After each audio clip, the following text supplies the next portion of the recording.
This is my testimony of how I met Archangel Michael. My name's Chris Riley. I'm from Brisbane, Australia.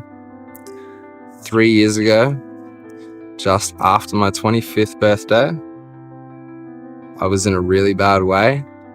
I was a really lost individual. I used to use a lot of ice, or meth as they call it in America. I was just a very lost individual. I had no faith. I didn't think there was any purpose to the world.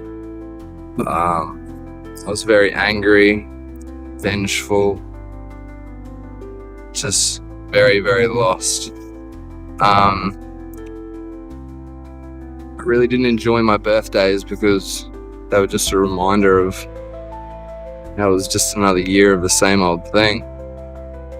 But not long after my 25th birthday, I had a scary incident one night while I was high.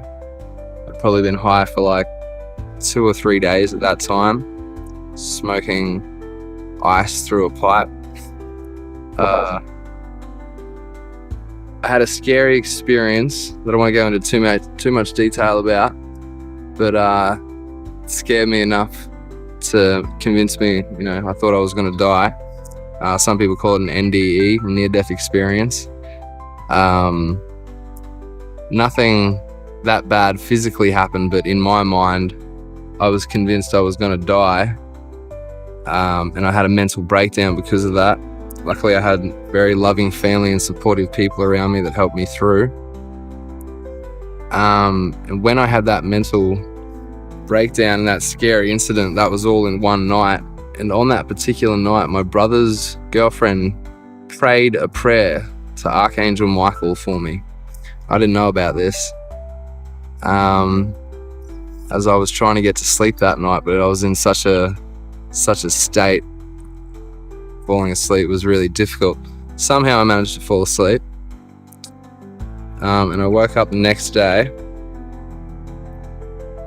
and all I really remember is sitting on the edge of my bed, staring at the wall, fully conscious. I was wide awake, in a completely lost state.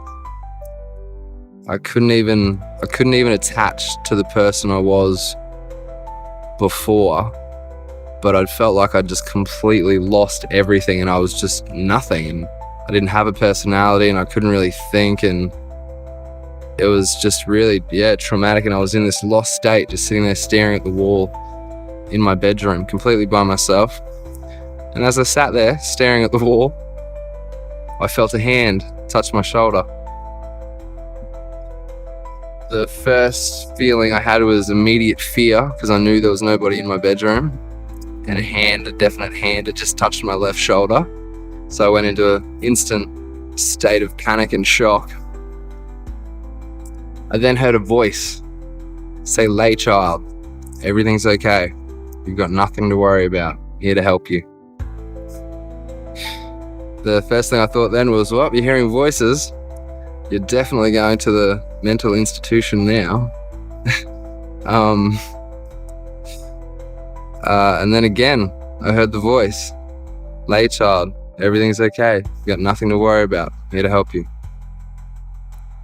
As I heard that voice again, it helped me lay on my side. And as I laid on my side, I heard the voice again say, "I'm going to make you feel better." As he said that, I felt a rush of the most euphoric, blissful, heavenly love I could possibly describe to anybody. It was like a mother that just gave birth to a newborn child, the way she would look at her times 10 million. It was your birthday, it was Christmas, it was New Year, it was seeing your best friend after 10 years of them being away. It was just every good, joyous, blissful, happy, ecstatic feeling I could possibly describe, all balled into one. When he touched me, and this feeling just went through my whole being.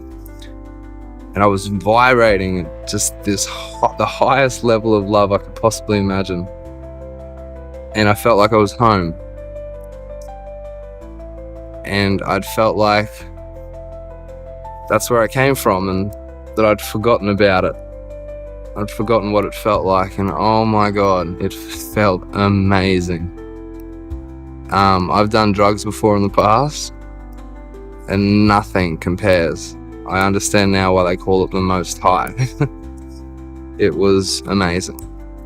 As that happened, and that feeling rushed through my whole body, my eyesight went from my eyes looking at the wall, laying on my side, to then being in the top right-hand corner of my bedroom, looking down at myself on the bed. And I was on my side, looking at the wall, and behind me, there was an angel. He was about 10 feet tall, whose wings stretched across my bedroom. He had a Roman-style golden chest plate on. He had long, short, long, blondish hair. He had a Nordic-looking face. Norwegian. I make a joke that he kind of looked like Chris Hemsworth a little bit. He had the Roman centurion-style skirt on with the slits in it, the really old-school sandals with the rope that went right up the feet. I could see him clear as day. He shined a blue and white light. He was very beautiful, and the feeling I got from him that he was my best friend. I'd kind of forgotten about him. I felt bad about that, but it felt so good at the same time to see him again. I was just like, oh, you again.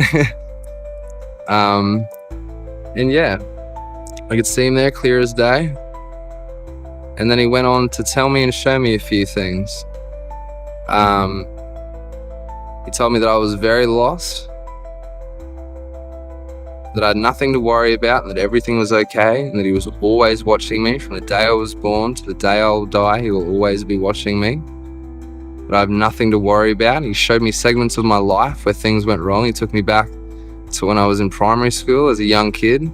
He showed me certain little events, not even that bad things really, but like just small events that changed my perception of myself. And there was one specific one where he took me back and he's like, do you remember how you felt before that happened? I was like, yep, I felt like me. I felt like how I was supposed to feel, a child of God. And he's like, do you remember when that happened? I was like, I do remember when that happened. He's like, do you remember what it felt like? And I was like, oh, I could feel it. And I was like, yeah, I didn't like that. But do you remember how you felt afterward? And I specifically just remember thinking, ashamed to be myself. That's how I felt, ashamed to be myself. And he kind of showed me how that shaped me. That event really shaped who I was. I was then, from that point onward, I was ashamed to be myself. When I went into situations, I was ashamed. Because I was scared that people wouldn't like me for who I was. And I could see how that one small event molded a whole bunch of events later in my life, where I just wanted to be accepted by people. I did stupid things because of it, and it put me down a really, really dark path. Yeah. So yeah, he showed me segments of my life where I went wrong, or I made certain choices. Showed me from when I was a child up to about high school, into high school, out of high school, up to making certain decisions with drugs and stuff. But then he said, "Can you see how all that happened so you could be here with me now?" I was like, yep. In that state of love, I could just understand how everything worked. I was like, yep, I can understand that. He's like, yeah, so everything happens for a reason. He went on to repeat that a few times. Everything happens for a reason. There's a purpose to everything. It's like, okay. And then he went on to show me what I kind of take now as the battle versus good versus evil. It went to a vision of a field, a huge field, like hundreds and hundreds and hundreds and thousands of hectares wide and long. And on our side, it was completely blue. And it was just this blue misty fog that went on for a really, really long time. And as it went on and on and on and on, it reached a wall and it started climbing up the wall, and it was all blue on our side. And as it got to the very, very top of the wall and like started to peek over, it changed color to red, and it dropped red down the wall on the other side, and then it just went red for eternity that way. And I could clearly see it, and I was like, okay, what's this? And he goes like, this is the battle of good versus evil. You'd forgotten what side you were on, and now you've been reminded, you know what side you're on. You're on my side, and you just forgot who you were. You were just a bit lost. And I had this overwhelming feeling of, let me up. I just want to fight. I want to get back in the battle. He said, no, you got to stay down. You got to recover. You got to rest. I was like, okay, cool. And yeah, he then went on to tell me, he mentioned that I was Saint Christopher at one point. He goes, you are Saint Christopher. I don't know if I'm supposed to take that as I'm the reincarnation of Saint Christopher, or just because my name is Christopher Riley, that I'm a saint, maybe saved by grace or something along those lines. But yeah, so toward the end of it, he just said, you've got nothing to worry about. Everything's okay. I'll always be watching you. I'll always be watching you. Everything's fine. Have faith. And yeah, as he said that, he just kind of slowly faded out, and I was left sitting there on the end of my bed, staring at the wall in the state of what just happened. At no point during it did he mention his name. At no point did I ask him his name. It was so overwhelming and new to anything I'd experienced in my whole entire life. I really didn't know how to take it for a little bit. I didn't tell anybody for about a week or two because I was afraid they were going to say I'd lost my mind and send me to a hospital or something like that.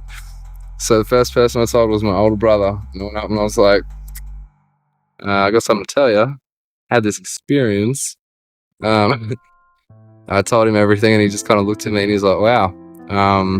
He's like, have you ever heard of Archangel Michael? I was like, nope, don't remember that name. I don't recall that anywhere. He's like, you sure? I was like, not that I can remember. And then he's like, go to Google and type in Archangel Michael. And I went to Google and I typed it in, and I just started crying my eyes out.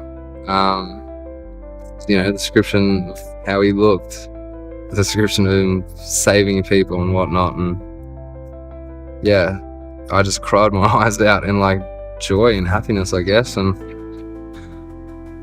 that was my experience. And ever since then, I've kind of turned my life around for the better. I was completely healed of any desire for drugs after that point. A lot of things changed in my life, a lot of things. I've helped a lot of friends come to the faith, or come to a faith. Yeah, so that's my experience. I hope you enjoyed it. Thanks for listening.